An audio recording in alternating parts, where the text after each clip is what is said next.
بسم اللہ الرحمن الرحیم۔ السلام علیکم۔ ہم 3 بہنیں تھیں۔ ہمارا بہت بڑا گھر اور اس میں بہت بڑا باغ تھا۔ یہ میرے بابا نے نیا نیا خریدا تھا۔ میرے بابا کا شوق پرانی حویلی خریدنا تھا۔ نہ جانے کیوں وہ پرانی حویلی بہت شوق سے خریدتے تھے۔ میری امی اور ہم تینوں بہنیں نماز کی پابند تھیں، لیکن میری امی کے ساتھ ابو اتنی پابندی سے نماز نہیں پڑھتے تھے۔ ہم نے انہیں صرف جمعہ یا عید کی نماز پڑھتے دیکھا تھا۔ البتہ میری امی اور میری بڑی بہن نماز کے ساتھ ساتھ قرآن پاک اور وظائف بہت شوق سے پڑھتی تھیں۔ ان کا زیادہ تر وقت عبادت میں ہی گزرتا تھا۔ جنوں، بھوتوں اور چڑیلوں کو کہانیاں پڑھنا اور مووی دیکھنا ہم تینوں بہنوں کا پسندیدہ مشغلہ تھا، کیونکہ ہمارا واسطہ کبھی بھی جن، بھوت وغیرہ سے نہیں پڑا تھا، اس لیے ہم نے اسے کھیل بنا لیا تھا۔ ہمارے بابا جب پرانی حویلی یا مکان خریدتے تو ہم جب اس میں شفٹ ہوتے تو جن بھوت کا خوب شور کرتے کہ یہاں جن ہے، وہاں چڑیل تھی، وغیرہ وغیرہ۔ اسی کھیل میں ہم تینوں جوان ہو گئے۔ خوبصورتی ہمیں ورثے میں ملی تھی۔ اس مرتبہ بابا نے جو حویلی خریدی وہ بڑی خوبصورت تھی، اور اس میں بڑا سا باغ دیکھ کر ہم تینوں خوش ہو گئے۔ میرا نام ناز ہے، میری چھوٹی بہن صبا، پھر سب سے آخری ہبا ہے۔ جب ہم حویلی پہنچے تو بھاگ بھاگ کر کمرے دیکھ کر اپنے لیے پسند کر رہے تھے۔ میں نے جو کمرہ پسند کیا وہ بہت بڑا تھا اور اس کی کھڑکی باغ کی طرف نکلتی تھی، مگر باغ بے ترتیب پڑا ہوا تھا۔ درختوں کی شاخیں دور دور تک پھیلی ہوئی تھیں۔ ایک درخت کی شاخ تو میرے ٹیرس تک پہنچ رہی تھی۔ میں نے ٹیرس میں کھڑے ہو کر باغ کا جائزہ لینا شروع کیا۔ باغ میں آم، امرود، انار، کینو، ناریل، چیکو، ہر قسم کا درخت تھا۔ میں ہنسنے لگی کہ یہ تو پورا فروٹ منڈی ہے۔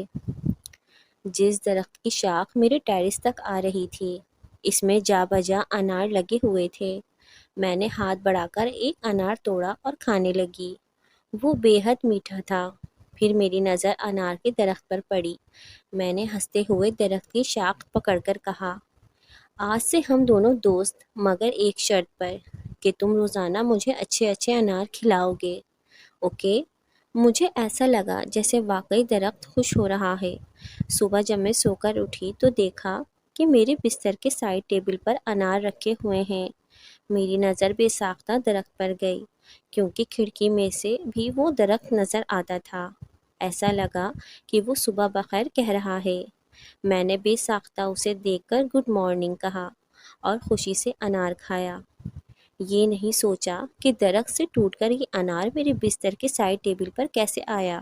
میں جب نیچے پہنچی تو صبا بولی، یار ناز باجی، مجھے پوری رات نیند نہیں آئی، عجیب طرح کے خواب دیکھتی رہی ہوں، جیسے ہماری حویلی کے نیچے ایک تہہ خانہ ہے، وہاں کوئی کالی کا مندر ہے اور وہاں انسان کی بلی چڑھائی جاتی ہے۔ میں نے کہا، بس بس ذرا سنبھل کے، یہ ڈراؤنی مووی دیکھنا بند کرو، یہ سب اس کا فطور ہے۔ جس گھر میں بھی تم جاتی ہو تمہیں بھوت دکھنا شروع ہو جاتے ہیں۔ مگر باجی میں بھی ساری رات جاگتی رہی ہوں۔ میرے کمرے کے باتھ روم سے پانی گرنے کی آواز آتی رہی ہے۔ جب میں باتھ روم کا دروازہ کھول کر دیکھتی تو کوئی آواز نہ آتی، لیکن جیسے ہی میں بستر میں لیٹتی تو پانی گرنے کی آواز دوبارہ آنے لگتی۔ آخر میں جب میں غصے میں آ گئی اور میں نے کہا، کون ہے؟ اور جیسے ہی باتھ روم کا دروازہ کھولا تو میں یہ دیکھ کر حیران رہ گئی کہ باتھ روم کے نل کھلے ہوئے تھے۔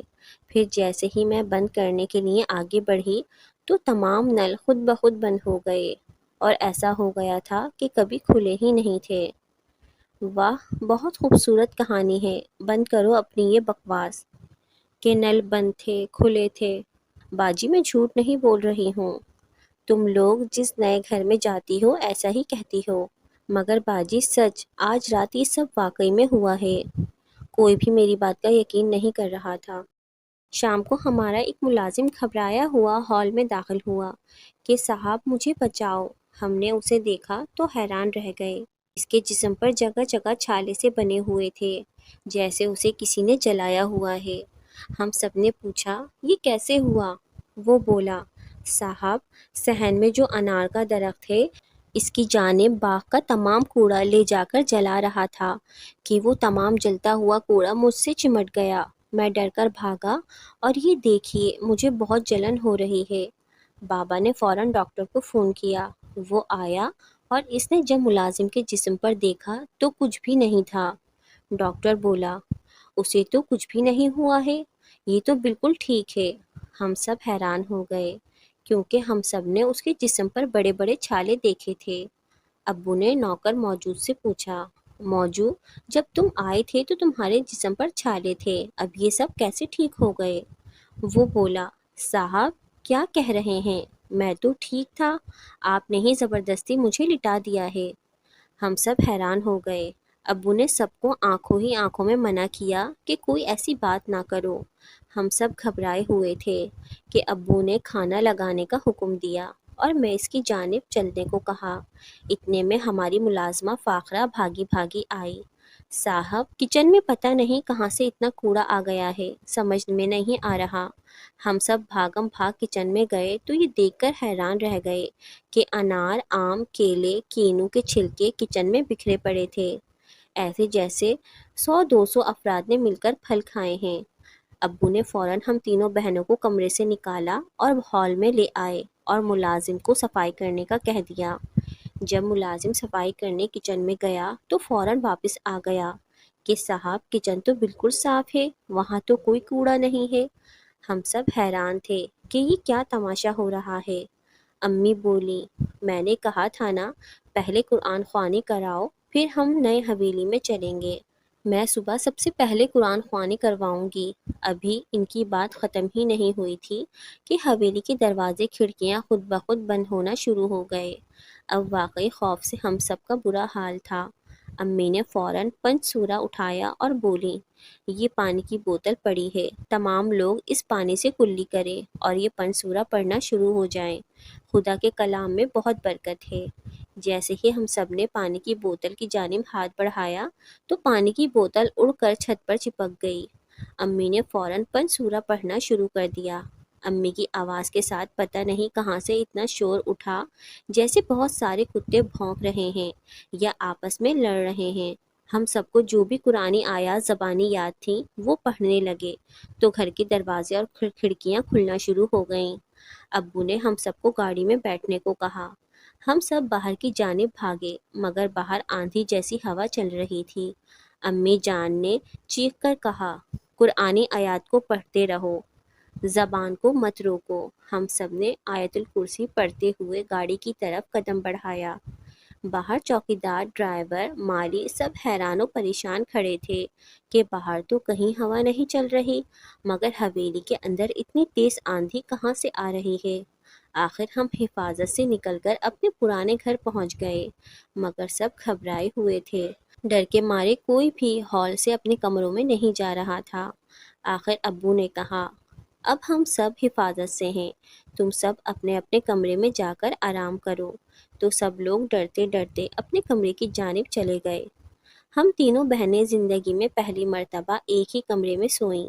صبح ابو نے کہا، میں کسی مولوی کو لے کر اس گھر میں جاتا ہوں، اس سے پوچھتا ہوں آخر کیا مسئلہ ہے، مجھے حویلی سے خاص سامان بھی لے کر آنا ہے، میرا لیپ ٹاپ، بینک اکاؤنٹ، موبائل سب وہاں ہے۔ امی بولی، سنیں، آپ وہاں اکیلے نہیں جائیں گے، میں بھی آپ کے ساتھ چلوں گی، آپ مولوی صاحب کو بلا لیں۔ بابا راضی ہو گئے اور سب حویلی کے لیے روانہ ہو گئے۔ حویلی میں جب داخل ہوئے، امی اور مولوی صاحب قرآن کی آیات زور زور سے پڑھ رہے تھے۔ ابو اپنے نوکر، ڈرائیور سب کو لے کر کمرے میں داخل ہوئے۔ جیسے ہی وہ اندر گئے، کمرے کا دروازہ خود بخود بند ہو گیا۔ وہ اندر سے چیخ رہے تھے، دروازہ کھولو۔ امی نے باہر سے ہر طرح کی کوشش کر لی مگر دروازہ نہیں کھلا۔ صبح سے دوپہر ہو گئی۔ مولوی صاحب بولے، خاتون اب ہمیں یہاں سے چلنا چاہیے، کسی کو مدد کے لیے لے کر آتے ہیں۔ امی بولی، نہیں نہیں، میں نہیں جاؤں گی ان کے بغیر، آپ جا کر کسی کو مدد کے لیے لے کر آئیں۔ مولوی صاحب بولے، مگر مجھے گاڑی چلانا نہیں آتی اور یہ حویلی بھی آبادی سے بہت دور ہے، اگر آپ کو گاڑی چلانا آتی ہے تو چلیں اور گاڑی چلائیں، کسی کو مدد کے لیے لے کر آتے ہیں۔ امی بولی مجھے گاڑی چلانا نہیں آتی، ڈرائیور اور دوسرے نوکر سب میرے شوہر کے ساتھ کمرے میں بند ہیں۔ مولوی صاحب بولے اگر آپ کے پاس فون ہے تو کسی کو مدد کے لیے بلا لیں۔ امی نے موبائل کی جانب دیکھا تو وہاں تو نو سگنل آ رہے تھے۔ امی نے کہا یہاں کچھ نہیں ہوگا، آپ کو باہر سے مدد لانی پڑے گی۔ میرے شوہر اندر ہیں، اس لیے میں کسی بھی حالت میں انہیں چھوڑ کر نہیں جا سکتی۔ ان کی بات ختم ہی ہوئی تھی کہ کمرے کا سامان آپس میں ٹکرانے لگا۔ مولوی صاحب اور امی باہر کی جانب بھاگے۔ وہ باہر نکلے تو باہر انار کے درخت سے انار ٹوٹ ٹوٹ کر زمین پر گرنے لگے۔ امی نے بے ساختہ انار کے درخت کی جانب منہ کر کے چیخ کر کہا یہ سب تمہاری وجہ سے ہی ہو رہا ہے۔ اچانک لگا انار کے درخت سے آواز آئی میری دوست کو لاؤ، میری دوست ناز کو لاؤ، اگر نہیں لائے تو یہ لوگ جو کمرے میں ہیں کبھی واپس نہیں جا سکتے۔ ہم بھی واپس نہیں جا سکتے تھے۔ پھر اتنے زور کی آندھی چلی کہ امی اور مولوی صاحب نے بے ساختہ آنکھیں بند کر لیں۔ کافی دیر بعد جب آنکھیں کھولیں تو مولوی صاحب بولے آپ اور میں اللہ کا نام لے کر آگے چلتے ہیں۔ امی بولی نہیں میں نہیں جاؤں گی، میں حویلی واپس جاؤں گی۔ چلیں آگے چلتے ہیں، شاید کچھ راستے کا پتہ چلے۔ امی بھی اب ہوش میں آ گئیں کہ واقعی مولوی صاحب ٹھیک کہہ رہے تھے۔ وہ بھی ان کے ساتھ چلنے لگے، مگر 3 گھنٹے چلنے کے بعد بھی پتہ نہیں چلا کہ شہر یا حویلی کی جانب راستہ کہاں سے آتا ہے۔ امی نے پوری زندگی گاڑیوں میں سفر کیا تھا، کبھی پیدل نہیں چلی تھیں۔ آج چل چل کر ان کے پیروں میں چھالے پڑ گئے تھے۔ ادھر رات سر پر آنے لگی تھی، ویرانہ جنگل، آدم نہ آدم زاد۔ ادھر اب مولوی صاحب گھبرا کر آ گئے تھے اور چیخ چیخ کر کہنے لگے مجھے معاف کر دو اس حویلی کے بھوت، اب میں کبھی اس جگہ نہیں آؤں گا۔ میرا کوئی واسطہ نہیں اس عورت سے نہ اس کے شوہر سے، بس میں گھر واپس پہنچ جاؤں۔ امی بولی یہ کیا کہہ رہے ہیں آپ اگر آپ کو دعائیں مانگنی ہیں تو اللہ تعالیٰ سے مانگیں کہ خدا ہمیں راستہ بتائے، کیونکہ خدا سے زیادہ طاقتور کوئی اور نہیں ہے۔ یہ چپ ہو جا، بکواس مت کر، تیرے شوہر اور تیری وجہ سے میں اس مشکل میں پڑا ہوں۔ اب تو اپنے راستے جا اور میں اپنی راہ لیتا ہوں۔ مولوی صاحب کی ایسی باتیں سن کر امی کی آنکھوں میں آنسو آ گئے۔ وہ بولیں میں اکیلی عورت اس جنگل میں کہاں جاؤں گی؟ ہاں مگر مجھے اپنے خدا کی ذات پر پورا بھروسہ ہے، آپ جائیں، خدا مجھے بھی کوئی نہ کوئی راستہ دکھا دے گا۔ مولوی صاحب یہ سن کر سر پر دوڑ پڑے جیسے ان کے پیچھے کتے لگ گئے ہوں۔ امی آنسوؤں کے ساتھ مولوی صاحب کو جاتا ہوا دیکھتی رہیں۔ رات سر پر آ پہنچی تھی، جنگل میں اکیلی عورت کیا کرے کیا نہیں۔ وہ ایک درخت کے نیچے بیٹھ گئیں، اگر خوف پوری طرح ان پر حاوی تھا۔ پھر اپنے چاروں طرف مٹی سے ایک حصار کی لکیر بنائی اور آنکھیں بند کر کے اپنے شوہر اور تینوں بیٹیوں کا حصار کھینچا، اور جوں جوں قرآنی آیات زبانی یاد تھیں وہ پڑھتے پڑھتے سو گئیں۔ کہتے ہیں کہ نیند تو سولی پر بھی آ جاتی ہے۔ ادھر تینوں بہنیں پریشان تھیں۔ امی بابا کا نمبر برابر 9 سگنل آ رہا تھا۔ صبح سے دوپہر اور اب شام سر پر آنے لگی تھی، سمجھ میں نہیں آ رہا تھا کہ کیا کریں۔ اس نے جیسے ہی قدم آگے بڑھایا، پیر کی جانب عجیب سی چپ چپی سی کوئی چیز ٹکرائی۔ ارے یہ گیلا گیلا کیا ہے؟ وہ نیچے جھکی اور ٹارچ کی روشنی اس پر ڈالی۔ اف، وہ تو انسانی سر تھا۔ بے ساختہ اس نے پیر سے انسانی سر کو دور پھینکا اور آگے بڑھ گئی۔ پھر اس نے ڈرتے ہوئے ٹارچ کا رخ زمین کی جانب کیا تو دور زمین تک فرش پر انسانی سر کی کھوپڑی ہی کھوپڑیاں نظر آئیں۔ اس کی بے ساختہ چیخ نکل گئی۔ اس وقت ایک ہاتھ آگے بڑھا اور اسے لے لیا۔ اسی وقت ناز کی آنکھ کھل جاتی ہے۔ حلق پیاس سے سوکھ رہا تھا اور پیر پر نظر پڑتی ہے، ناز کے پیر پر جگہ جگہ خون لگا ہوا ہے۔ وہ سمجھ نہیں پاتی یہ سب کیا تھا۔ اگر یہ کوئی خواب تھا تو میرے پاؤں میں خون کہاں سے لگ گیا؟ وہ اللہ کا نام لے کر باتھ روم جاتی ہے اور پیروں پر پانی ڈال کر صاف کرتی ہے۔ پھر گھڑی کی جانب نگاہ جاتی ہے تو رات کے 3 بج رہے تھے۔ وہ فوراً وضو کر کے تہجد کی نماز کے لیے کھڑی ہو گئی۔ نماز پڑھ کر بھی اسے نیند نہیں آتی اور وہ قرآن پاک کی تلاوت کرنے بیٹھ گئی۔ قرآن پاک پڑھ کر دل کو کچھ سکون حاصل ہوا۔ پھر وہ دونوں بہنوں کے کمرے کی جانب گئی۔ دونوں بہنیں سو رہی تھیں۔ پھر وہ امی بابا کے کمرے کی جانب بڑھی، لیکن وہ خالی تھا۔ اس کا مطلب یہ ہوا کہ امی بابا ابھی تک واپس نہیں آئے ہیں۔ مگر کیوں نہیں آئے؟ کیا ہوا ہوگا؟ اسی طرح سوچ سوچ کر پریشان ہوتی رہی۔ دور کہیں سے فجر کی اذان کی آواز آئی۔ فجر کی نماز پڑھ کر وہ دوبارہ نیچے آئی تو دیکھتی ہے دونوں بہنیں بھی نیچے ہی تھیں۔ ارے تم دونوں تو نماز پڑھ کر سو جاتی ہو، آج جاگ کیسے رہی ہو؟ کیا ہے باجی، جیسے آپ کو تو پتہ ہی نہیں ہے کہ ہم کیوں جاگ رہے ہیں۔ امی بابا ابھی تک نہیں آئے ہیں، کل صبح روانہ ہو گئے تھے، رات تک تو آ جانا چاہیے تھا، مگر پتہ نہیں وہاں کیا ہوا ہے۔ واقعی صبا تم سچ کہہ رہی ہو، پریشانی کی تو بات ہے۔ اب انکل دانش کو فون کرنا پڑے گا۔ پاگل، ابھی صرف صبح کے 5:30 ہو رہے ہیں، اکثر لوگ نماز پڑھ کر سو جاتے ہیں، اچھا لگے گا ہم کسی کو پریشان کریں؟ باجی پلیز یہ نہ سوچیں، ہم سے صبر نہیں ہو رہا، آپ فوراً انکل دانش کو فون کریں۔ آدھے گھنٹے میں انکل دانش حاضر تھے۔ بیٹا، آپ لوگ کل پورا دن پریشان رہے، مجھے نہیں بتایا، آخر بتانا تو چاہیے تھا نا۔ انکل ہم نے سوچا بابا امی اب آ جائیں گے تب آ جائیں گے، مگر وہ رات تک نہیں آئے۔ انکل بولے تم لوگ پریشان مت ہو، میں ابھی جا رہا ہوں، دوپہر تک آتا ہوں۔ ان کے جانے کے بعد کافی دیر تینوں بہنیں باتیں کرتی رہیں۔ 11 بجے ناز کا نیند کے مارے برا حال ہو رہا تھا، وہ رات 3 بجے سے جاگ رہی تھی۔ وہ ہبا اور صبا سے بولی میں سونے جا رہی ہوں۔ دونوں بہنیں ناز کی شکل دیکھنے لگیں کہ یہ وقت سونے کا نہیں تھا، مگر کچھ بولی نہیں۔ خواب میں پھر وہی جگہ تھی جہاں جگہ جگہ انسانی سر تھے اور وہ ان کے بیچ پڑی ہوئی تھی۔ اچانک ایک انسانی سر اچھل کر ناز کے ہاتھ پر آ کر بیٹھتا ہے اور بولتا ہے ہمیں بچا لو پلیز، ہمیں بچا لو، جانے ہم کب سے تمہاری راہ دیکھ رہے تھے۔ ایک سر جس کا دھڑ غائب تھا، وہ اس کے ہاتھ پر آ کر ایسے بول رہا تھا جیسے وہ ایک زندہ انسان ہو۔ وہ خوف سے ہاتھ جھٹک کر سر کو اپنے سے دور ہٹاتی ہے کہ اسے دور سے بھجن گانے کی آواز آتی ہے۔ وہ گھبرا کر سامنے دیکھتی ہے تو سامنے ایک بڑی سی کالی کی مورتی ہوتی ہے جو زمین سے چھت تک بڑی ہوتی ہے۔ چاروں جانب انسانی سر اور ایک خون کی ناگوار بدبو پھیلی ہے۔ اچانک بھجن گانے کی آواز تیز ہو جاتی ہے۔ ایک دم ایک لمبا کالا خوفناک سا آدمی ناز کی جانب بڑھتا ہے اور کہتا ہے جس کا انتظار تھا وہ شکار آ گیا۔ وہ ناز کو بالوں سے پکڑ کر کالی دیوی کی جانب لے کر جاتا ہے۔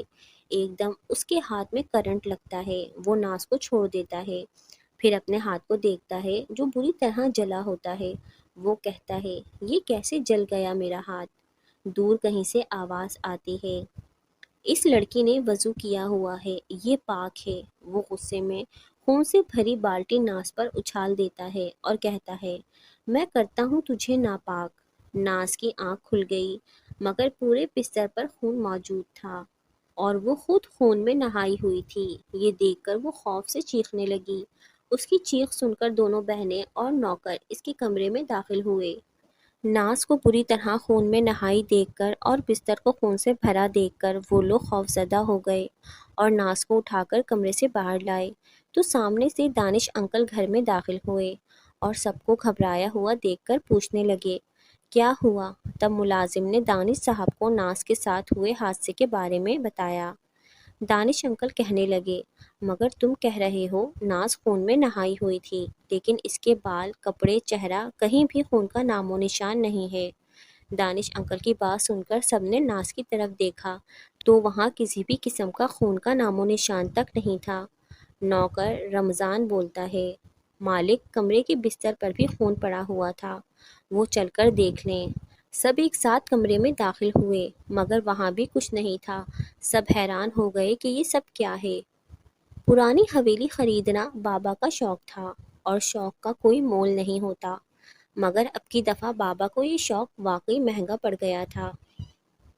ہاشم صاحب بند کمرے میں چیخ چیخ کر تھک گئے تھے، دروازہ کھولنے کے ہر طریقے آزما چکے تھے مگر دروازہ نہیں کھل رہا تھا۔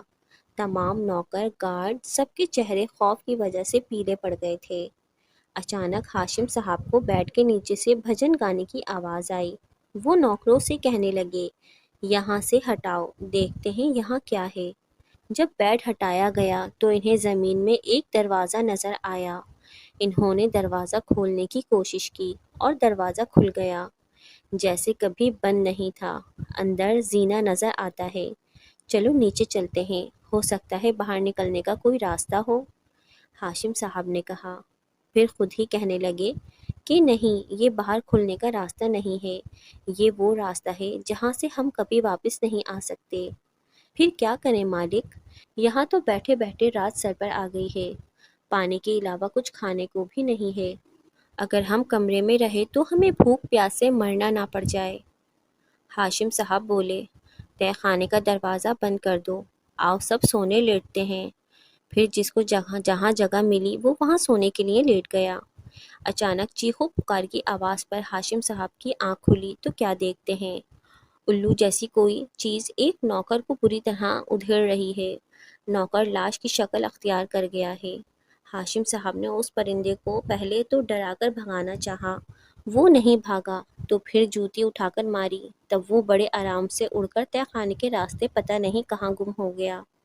ہاشم صاحب نے سب کو چیخ کر خبردار کیا۔ سب نیند سے بیدار ہوئے تو نوکر کی لاش کو دیکھ کر سب خوفزدہ ہو گئے۔ ہاشم صاحب بولے، اب چیخ کیوں رہے ہو؟ پہلے یہ بتاؤ، یہ تہ خانے کا دروازہ کس نے کھلا چھوڑ دیا تھا؟ سب نے کہا، ہم نے نہیں کھولا، مگر تہ خانے کا دروازہ کھلا ہوا تھا۔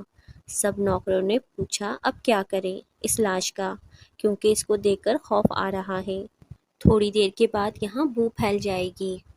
ہاشم صاحب نے کہا، اس کا ایک ہی حل ہے کہ اس لاش کو اٹھا کر تہ خانے میں پھینک دیتے ہیں اور دروازہ بند کر دیتے ہیں اور اس پر بستر بچھا دیتے ہیں۔ سرکار، اب شام ہونے والی ہے، بھوک کے مارے برا حال ہے، یہاں ہم کب تک بند رہیں گے؟ اگر اس لاش کو تہ خانے میں پھینک دیا تو ہمارے پاس باہر نکلنے کا دوسرا راستہ نہیں ہوگا۔ مسز ہاشم کی آنکھ چڑیوں کے چہچہانے سے کھلی۔ وہ خود حیران تھیں کہ وہ اتنے ڈر خوف میں بھی سو گئیں۔ اس نے اٹھنے کی کوشش کی، لیکن ان سے اٹھا نہیں جا رہا تھا، پورا جسم پھوڑے کی طرح دکھ رہا تھا۔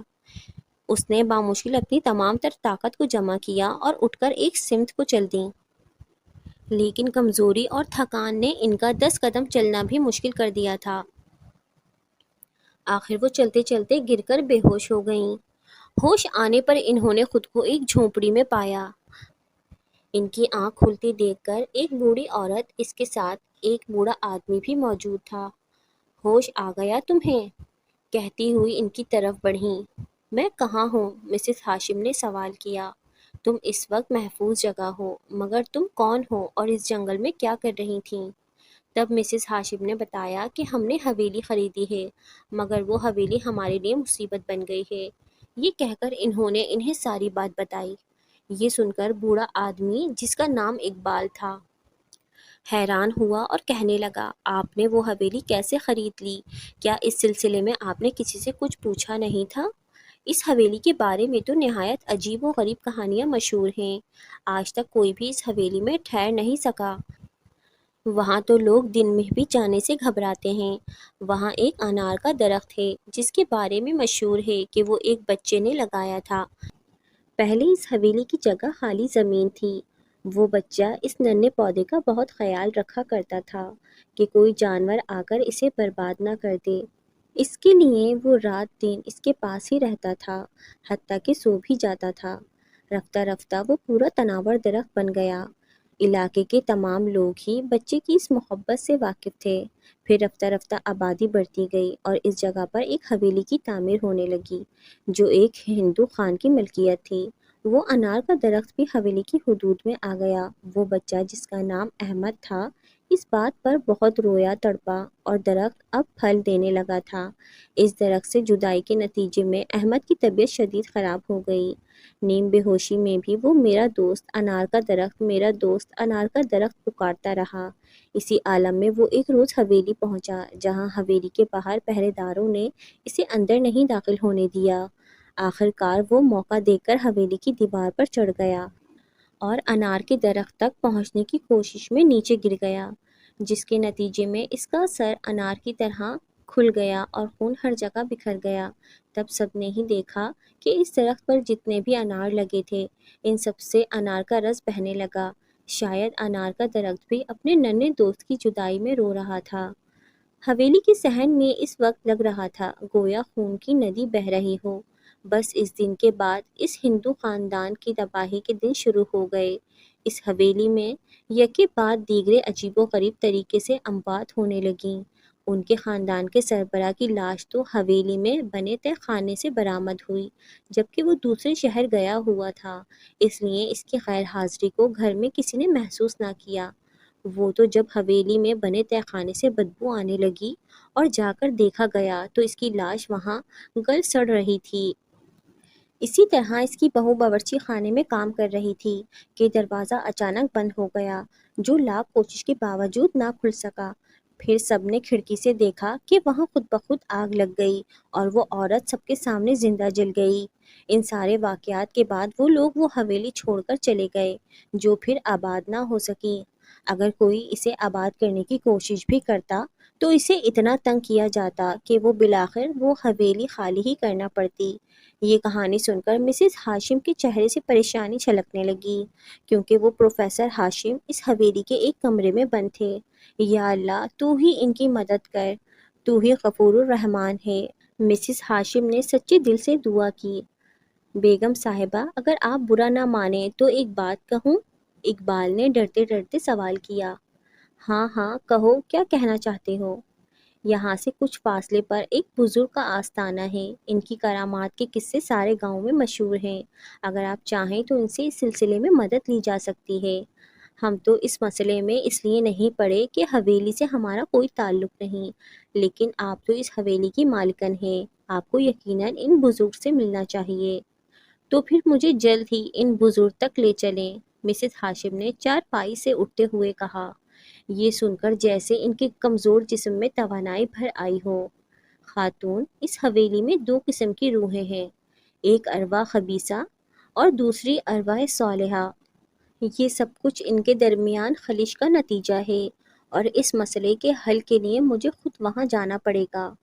بیگم ہاشم جب ان بزرگ کو لے کر حویلی پہنچیں تو نا، صبا اور ہبا دانش انکل کے ساتھ وہاں پہلے ہی سے موجود تھیں، جنہیں دیکھ کر مسز ہاشم کا دل مزید مضبوط ہو گیا تھا۔ امی، آپ کو تو حویلی میں ہونا چاہیے تھا۔ بیٹی، یہ سب بات کی باتیں ہیں، یہ بزرگ اس مشکل کو حل کرنے میں ہماری مدد کریں گے۔ آپ سب کو آیت الکرسی آتی ہے تو اسے پڑھ کر اپنے گرد حصار باندھ لیجئے۔ آیت الکرسی میں بڑی طاقت ہے، یہ آپ کو ہر بلا اور مصیبت سے محفوظ رکھتی ہے، شرط یہ ہے کہ ہمارا ایمان اور عقیدہ مضبوط ہو۔ یہ کہہ کر بزرگ نے کچھ پڑھنا شروع کر دیا اور سب ان کے پیچھے حویلی میں داخل ہو گئے۔